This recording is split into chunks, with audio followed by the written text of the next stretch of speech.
اهلا وسهلا بكم حلقة جديدة وقناة كرويات كروي، ومعاكم امجد قناة كرويات كروي. نعمل لايك سبسكرايب للفيديو. النهاردة اخبار كده يعني تحليلية واخبار مهمة، اخبار تهم الناس وفيها ارقام، لكن ممكن يكون موضوع الصفقات يعني نبتعد عنه في الفيديو ده شوية، نبعد عن الصفقات شوية، لكن هنقول اخبار مهمة الناس بتسأل عنها كمان وضرورية.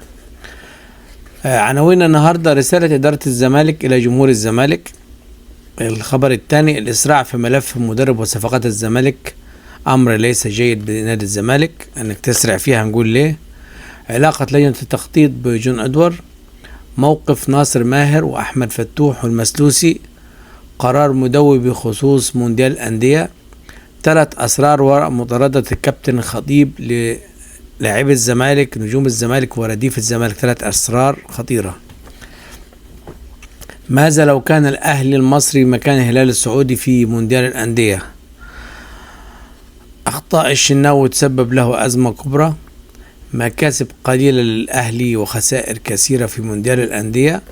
عودة نجم الوسط إلى ناديه السابق. عفوا، نحن بيننا وبين الأمم الأوروبية أو الأندية الأوروبية سنوات ضوئية بيننا وبين الكرة الأوروبية. صفقات الأهلي بلا عنوان باستثناء هذا اللاعب. وسام أبو علي يصدر أزمة وصداع في النادي الأهلي. إيه الحكاية؟ نقول لحضراتكم.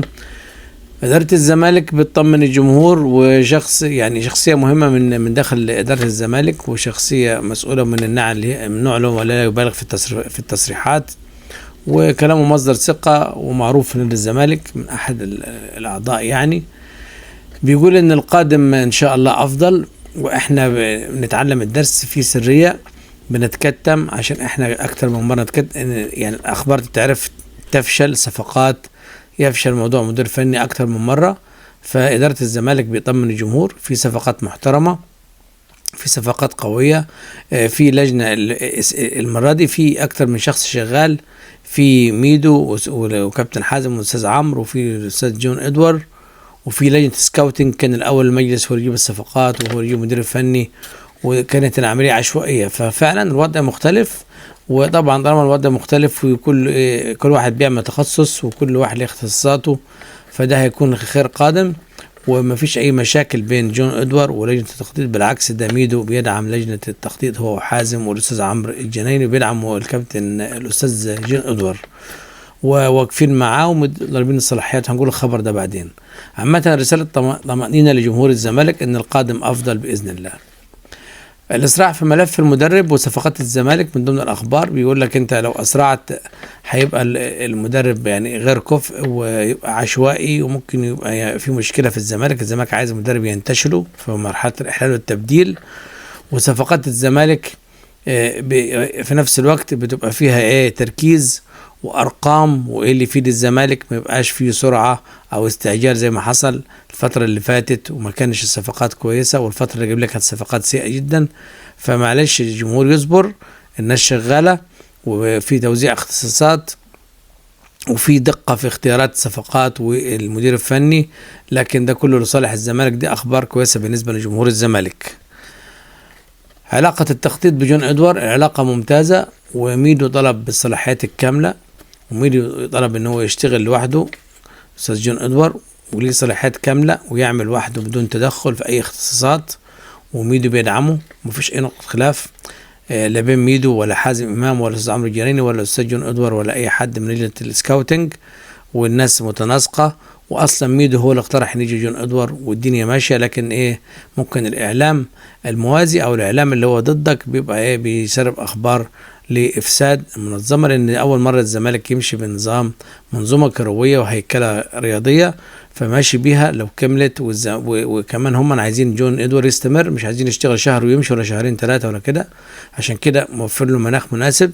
وبالنسبة للراتب بتاعه يقال ملوش راتب، هو بس ليه نسبة في الصفقات، في نسبة لما بيبيع لعيبة أو كده. ده كلام ما يزعلش طالما في عقد، في اتفاقات وفي صلاحيات. والآخر ادينا إعلان جون إدوار توزيع اختصاصات، دي حاجة عرفناها برضه ان انت بتوزع اختصاصات، ده ليه كذا، التخطيط ليه كذا، سكاوتنج ليه كذا، حازم يختص بكذا، استاذ عمرو الجريني بكذا، ميدو بكذا، وهكذا نفس الكلام. وسجن ادوار ايه اختصاصاته، فده اللي كان مأجل عمليه، فده كله كلام محترم وشغل ايه يعني شغل اوروبي وشغل منظومه كرويه محترم، وبيعطي نتائج طيبه ان شاء الله وتوفيق من عند الله طبعا. موقف ناصر ماهر، الزمالك رفض الاستغناء والسكاوتنج، كابتن ايمن عبد العزيز من ضمن الناس المسؤولين على الصفقات والراحلين، وجون ادوار وكابتن ميدو، كل دول رافضين رحيل ناصر ماهر، لان الراجل ده موهوب من مواهب الفريق، والاهلي كان عاوزه والكوره كان عاوزه قبل كده. فتوح من كباتن الفريق ومن اللعيبه المميزه ومن نجوم الفريق، من يعني اعمله الفريق، طبعا صعب الاستغناء عنه، ده قرار برضه محترم من الاداره، من الناس اللي هم في التخطيط يعني والسكاوتنج وميدو. والمسلوسي، المسلوسي في اختلاف عليه، والناس بتحبه، الجمهور بيحبه، لعيب مخلص ولعيب ما اثرش اي مشكله وراجل في الملعب، بس يعني ما اعرفش، بس هي العمليه ماشيه ازاي، ان انت عايز تبني فريق قوي، فانت ده راجل مدافع وعامل رباط صليبي ويمكن سنه كبير شويه، فانت عايز تستفيد بمكانه، انت عايز فريق قوي. الاهلي ديك شاف تدعيمات الاهلي في كاس العالم للانديه، ده ليفل تاني ما ظهرش، لكن في الدوري هيبقى قوي، عندي لعيبه كتيره وفي لعيبه مميزه جابها، وعندي اوراق رابحه كتيره، فلازم انت تقف قدامه وتبقى الضهيه، تقدر انت تبقى ايه قدامه وتقدر تنافس معاه، لكن من غير الصفقات دي هتبقى في مشكله. فالزمالك مركز على صفقات قويه، خاصه الاجانب، دي تحسب لميدو والناس اللي معاه. ميدو الناس بتدعمه والجمهور بيدعمه، هو واقف في وش المدفع، هو حازم واستاذ عمرو الجنايني وجون ادوار، والجمهور وراهم، والجمهور واثق فيهم، يكفي ان الناس دول بتوع كوره وبيشتغلوا شغل مدروس، ويكفي خبرات جون ادوار وشغله قبل كده كان مع في انديه كبيره وخبرات ونجاحات كتيره يعني. قرار مدوي بالنسبه للمسلوسي كده، يعني ايه الزمالك هيستغنى عنه يعني، طبعا برغم ان هو ساعد في مصاريف العلاج، والزمالك صرف له 600,000 جنيه في رحله العلاج الاخيره. قرار مدوي بخصوص مونديال الانديه، الفيفا يدرس اقامه مونديال الانديه كل عامين، يدرس اقامته كل عامين، لو حصل ده يبقى قرار كويس لانديه كتيره، اهلي وزمالك وبيراميدز وكل الانديه اللي ممكن تقدر تصعد لمونديال الانديه. 3 أسرار وراء مطاردة كابتن الخطيب لكل ما يخص هو زملكاوي. أول سبب إن في أزمة الانسحاب اللي الناس ما تعرفوش، إن هو الإدارة رفضت الانسحاب وأصرت تكمل الماتش، تلعب الماتش قمة، وما كانش قصة حكم، هو كان ما تعرفش إيه السر في الانسحاب الفيلم اللي اتعمل. الإدارة الزمالك رفضت، والخطيب طبعا تعرض لغرامة مالية واتخصم منه 3، المفروض 6، والموضوع لسه معلق يعني، وحصل أزمة كبيرة وهو حتى يعني حصلت ازمه لكابتن الخطيب مع جمهوره ومع اكتر من جهه زي ما انتم عارفين.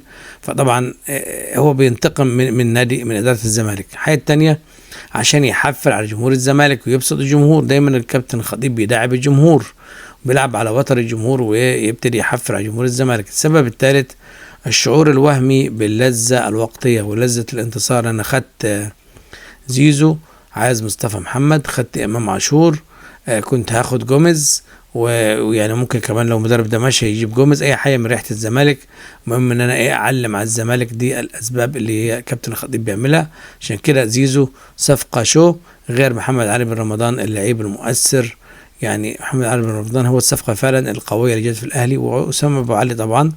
زيزو يعني ما اعتقدش هيكون اضافه، لان هو كان نجم وواثق كل حاجه، لما راح الاهلي حتى ضربه جزاء ما عرفش يلعبها وتسبب في ازمه، وتحسه كده على طول مكشر ومتوتر. وفي نجوم كتير غيره ما بقيش هو اللي زي ما بيقول على الحجر، خلاص الوضع اختلف، ما بقيش هو النجم الاوحد اللي كله بيديله الكوره، لا مش كله هيديله الكوره، في اللي هيلعب لنفسه، في اللي هيدي، في 5 تاني 6 زيه، والوضع مختلف. انت بيقولوا لما تكون ملك في قرية افضل، او ممكن نقول حاكم صغير في قرية افضل من ملك في ولاية. طيب ماذا لو كان الاهلي محل الهلال السعودي؟ لو الاهلي محل الهلال السعودي وقع مع ريال مدريد وتعادل معه، كان الحفلات والطبل وتخفيضات والزحام، وممكن الزمالك يحاولوا يعني يقولوا له ما تلعبش هنا، العب في دولة تانية، وما يشجعوش الزمالك ويطلع من الدوري، واحنا عملنا مع ريال مدريد، احنا فريق عالمي والبطولة الجاية هناخدها واحنا نستحق، وريال مدريد احسن فريق في العالم. الهلال السعودي اتعادل وعمل انجاز وفي هدوء، وما فيش اعلام رايح معاه بالعدد الكبير ده، ولا تطبيل ولا لقاءات. يمكن 100 لقاء اتعمل مع النادي الاهلي، حفلات قبل اللقاء، قبل البطولة وبعد البطولة. ده كله اسرع تركيز النادي الاهلي. فاحنا اصلا ككرة مصرية بعيدة خالص عن الكرة الاوروبية، فلازم نفوق ونعرف الكلام ده. احنا بعيد خالص، سواء اهلي الزمالك، حتى المنتخب لو لعب مع الفرق دي مش هيعمل حاجة منتخب مصر يعني. اخطاء الشناوي تسبب لي ازمه. ايه اللي حصل؟ اخطاء الشناوي لان خلاص كده الشناوي الماتش الاخير ده سبب في هدفين، حتى ما بيقاومش يعني، ما بيتحركش يمد ايده يجيب الكوره، والجمهور ساخط عليه بيقول اي كوره تشيت عليه تدخل هدف. وطبعا شوبير مستاء وبيقول انا اروح اعاره يا اما اخد دور زي ما بيحصل، لكن انا من فتره ما بلعبش ولا في الدوري في الاخر ولا في البطوله، ورحت حتى ما شاركتش حتى لو ربع ساعة، وانا بقيت احتياطي وانا ما بلعبش خالص. والشناوي طبعا مستواه مهزوز، فكده ممكن الشناوي يبتدي الدور يبدأ معاه بسبب اخطاء الكارثية في مباراة بورتو. مكاسب قليلة للأهلي وخسائر كثيرة. مكاسب القليلة: محمد علي بن رمضان مكسب للأهلي، وتريزيجيه بس هي الظروف ما خدمتش معاه، لكن هو لعيب خطير وليه لمساته في الكورة، بس ضربة جزاء أثرت عليه، لكن تريزيجيه لعيب كويس طبعا ومكسب للأهلي. وبن رمضان، دول المكسبين. وطبعا وسام أبو علي من أفضل المهاجمين في مصر بدون كلام يعني. دي المكاسب بتاعت الأهلي. خسائر بقى كتيرة. بن شرقي غضب الجمهور زاد عليه أكتر من الأول النهاردة، الفرص اللي ضيعها والكرات اللي ضيعها كتيرة، وأصلا الجمهور بيطالب برحيله. الشحات على نفس الوتيرة، نفس القصة، الشحات ما ظهرش خالص، والماتش الأولاني اللي هو عمل فيه الهدف اللي ضيعه ده الدنيا اتقلبت عليه. الشناوي في وضع حرج بعد الأداء السيء منه.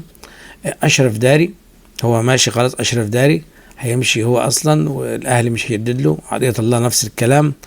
غضب رهيب ضد الشناوي ومحمد هاني. محمد هاني من الماتش الأولاني والجمهور غضب عليه، واليوتيوبر أهلاوية والإعلام الأهلاوي، وبيقول لك مش بيقدم حاجة لهجوم ولا دفاع، ومن طول ما بيلعب في ناحية اليمين ما فيش أي تقدم. لازم يجيبوا لعيب باك يمين يكون قوي يقعد محمد هاني على الدكة عشان إيه يخليه يشتغل على نفسه شوية.